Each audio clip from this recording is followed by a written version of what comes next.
বাংলাদেশে এখন 1,08,000-এর মতো মানুষ মারা যায় প্রতি বছর এই ধোঁয়ার কারণে। এখনো আচ্ছা। শুধু তাই না, এখন সেই সাথে বাংলাদেশে 70 লাখ মানুষের হাঁপানি রোগে কষ্ট পাচ্ছে।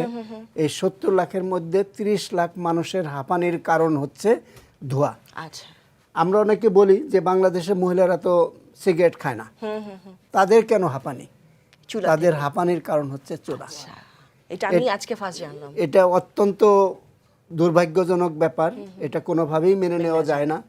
সেটার কারণে আমরা ভাবলাম যে একটা সহজ সমাধান দরকার, যেটা যে সমাধানটা হবে তাদের জন্য গ্রহণযোগ্য, তাদের জন্য দাম অত্যন্ত বেশি হবে না, যাতে তারা অ্যাফোর্ড করতে পারে এরকম একটা দাম যাতে হয়।